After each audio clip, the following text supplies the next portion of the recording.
मोहन राकेश का एक बहुत ही मशहूर नाटक है आषाढ़ का एक दिन।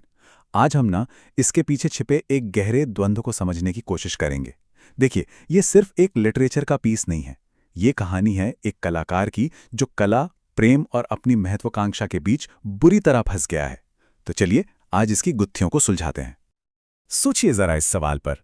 क्या कोई अपने प्यार के सुकून और एक बहुत बड़ी एम्बिशन उसकी पुकार के बीच चुन सकता है? ये एक ऐसी कश्मकश है जो मुझे लगता है हर किसी की जिंदगी में कभी ना कभी तो आती ही है। और ये द्वंद्व सिर्फ कालिदास का नहीं है, ये हर उस इंसान का है जिसे एक तरफ सुकून भरी जिंदगी और दूसरी तरफ एक बड़े सपने के बीच चुनना पड़ता है।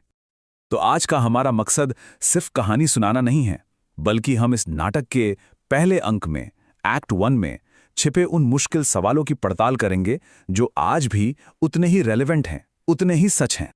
तो ये सिर्फ एक कहानी नहीं, बल्कि एक एक्सप्लोरेशन है, एक पड़ताल कि कैसे एक आर्टिस्ट की क्रिएटिविटी, उसकी अपनी भावनाएं, राज्य सत्ता यानी स्टेट पावर और समाज के एक्सपेक्टेशन से टकराती हैं।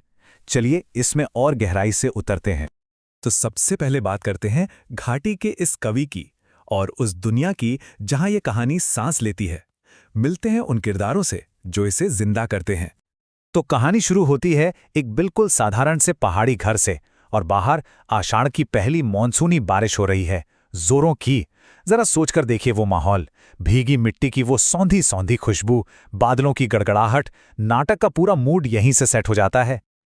अब इस कहानी के सेंटर में, इसके दिल में 3 लोग हैं। सबसे पहले मल्लिका, वो इस कहानी का दिल है। उसका प्यार अनकंडीशनल है, निस्वार्थ। वो सिर्फ कालिदास की प्रेमिका नहीं, उसकी म्यूज है, उसकी प्रेरणा।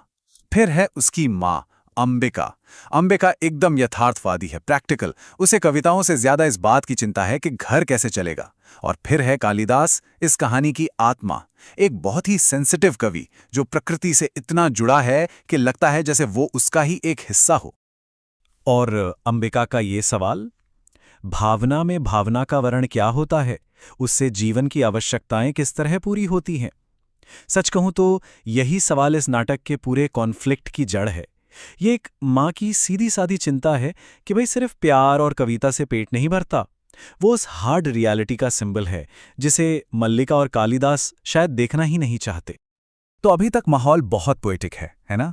बारिश है, प्यार है, लेकिन तभी दरवाजे पर एक दस्तक होती है।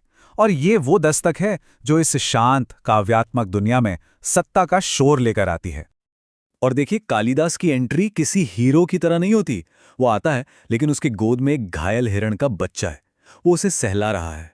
यही पहला सीन कालिदास के कैरेक्टर को एस्टैब्लिश कर देता है कि वो सिर्फ एक कवि नहीं, एक प्रोटेक्टर भी है, एक ऐसा इंसान जिसके लिए एक मासूम की पीड़ा सबसे ऊपर है। और तभी सीन में एंट्री होती है दंतुल की, एक राजपुरुष जो आते ही उस घायल हिरण पर अपना हक जताता है। उसका लॉजिक एकदम सीधा, जिस पर मेरे बाण का आघात हुआ है वो मेरी संपत्ति है, मतलब मैंने इसे घायल किया तो ये मेरा है। बस यही है सत्ता की भाषा। और बस इसी एक पल में कला और सत्ता का जो फंडामेंटल डिफरेंस है वो शीशे की तरह साफ हो जाता है। सत्ता कहती है ये चीज मेरी है क्योंकि मैं इसे कंट्रोल कर सकता हूं, और कला का कहती है ये मेरा है क्योंकि मैं इससे कनेक्टेड हूं। दंतुल के लिए तीर चलाना उसका अधिकार है, तो कालिदास के लिए उस घायल हिरण की जान बचाना उसका धर्म। लेकिन फिर कहानी में एक ट्विस्ट आता है। दंतुल को पता चलता है कि वो जिससे बहस कर रहा है वो कोई मामूली इंसान नहीं, बल्कि महान कवि कालिदास हैं। और बस यहीं से इस नाटक का सेंट्रल क्राइसिस, इसका असली संकट शुरू होता है। और वो संकट है राज्य का एक प्रस्ताव। तो प्रस्ताव ये है कि उज्जैनी का राज्य, वहां के सम्राट कालिदास को अपना ऑफिशियल कोर्ट पोएट यानी राजकवि बनाना चाहते हैं। क्यों? क्योंकि उन्होंने कालिदास की रचना ऋतु संहार पढ़ी है और वो उससे बहुत प्रभावित हैं। और यहीं पर इस नाटक की सबसे बड़ी आयरनी है, सबसे बड़ी विडंबना। देखिए, ऋतु संहार जो रचना है वो प्रकृति के सौंदर्य, बदलते मौसमों का एक सेलिब्रेशन है। मतलब जिस कविता की वजह से उन्हें ये सम्मान मिल रहा है वो उसी प्रकृति के बारे में है जिसे छोड़कर जाने का ये प्रस्ताव है। कमाल की बात है ना? सत्ता उनकी कला की जड़ में इंटरेस्टेड नहीं है, उसे तो बस उसके फल से मतलब है। और इस एक खबर पर मल्लिका और कालिदास का रिएक्शन बिल्कुल ऑपोजिट, जमीन आसमान का फर्क। मल्लिका के लिए तो ये जश्न का मौका है। उसकी आंखों में एक चमक आ जाती है। उसे लगता है कि जिस हीरे को अब तक सिर्फ वो पहचानती थी, अब पूरी दुनिया उसकी कीमत समझेगी। और दूसरी तरफ कालिदास, उसके तो चेहरे पर हवाइयां उड़ जाती हैं। उसके लिए ये सम्मान नहीं, ये उसकी आत्मा का एक सौदा है। तो कालिदास तो साफ साफ मना कर देता है, लेकिन मल्लिका उसे जाने के लिए मना लेती है। और यहीं कहानी में वो फैसला लिया जाता है जो उन दोनों की जिंदगी की दिशा हमेशा हमेशा के लिए बदल कर रख देगा।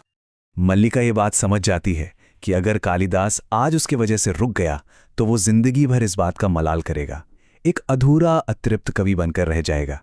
इसीलिए वो कालिदास से कहती है, तुम्हें अपने व्यक्तित्व को उसके अधिकार से वंचित नहीं करना चाहिए। मतलब तुम्हारी प्रतिभा का हक है कि दुनिया उसे पहचाने। वो अपने प्यार को कालिदास की कला के रास्ते में एक रुकावट नहीं बनने देना चाहती। लेकिन ये एक फैसला दोनों के लिए विनाशकारी साबित होता है। कालिदास उज्जैनी तो चला जाता है, लेकिन वहां जाकर वो अपनी क्रिएटिविटी की जड़ों से कट जाता है। वो राजकाज में, राजनीति में ऐसा उलझता है कि फिर वैसी महान रचनाएं नहीं लिख पाता। और मल्लिका का क्या? वो उसी गांव में अकेली, तंगहाली में बस कालिदास का इंतजार करती रह जाती है। इसको अगर आज के ज़माने में देखें तो ये कुछ वैसा ही है जैसे किसी छोटे शहर का कोई बहुत ही टैलेंटेड म्यूजिशियन हो, जिसे कोई बड़ी म्यूजिक लेबल कंपनी साइन कर ले और फिर उसे कमर्शियल हिट्स बनाने के लिए मजबूर करें। अब क्या होता है, उसकी आर्ट तो जिंदा रहती है, पर शायद उसकी सोल मर जाती है। कालिदास के सामने असल में चुनाव ये नहीं था कि वो गांव में रहे या उज्जैनी जाए। असली चुनाव था आर्ट फॉर आर्ट सेक या आर्ट फॉर पावर सेक, कला के लिए कला या सत्ता के लिए कला। और बस यहीं पर आकर ये नाटक एक टाइमलेस क्लासिक बन जाता है, क्योंकि ये हमें कुछ बहुत ही गहरे, बहुत ही इटर्नल सवालों के साथ अकेला छोड़ देता है। और ये वो सवाल हैं जिनका कोई इजी आंसर नहीं है। ये नाटक कोई जवाब देता भी नहीं है, वो तो बस हमें इस दुविधा की गहराई में उतार देता है। और शायद यही एक महान रचना का काम होता है ना, जवाब देना नहीं बल्कि सही सवाल पूछना। और जाते जाते एक और सवाल दिमाग में आता है, क्या मल्लिका का फैसला सिर्फ एक सैक्रिफाइस था, एक बलिदान, या फिर कहीं ना कहीं अनजाने में ही सही ये अपने प्यार को अमर बनाने का एक तरीका भी था?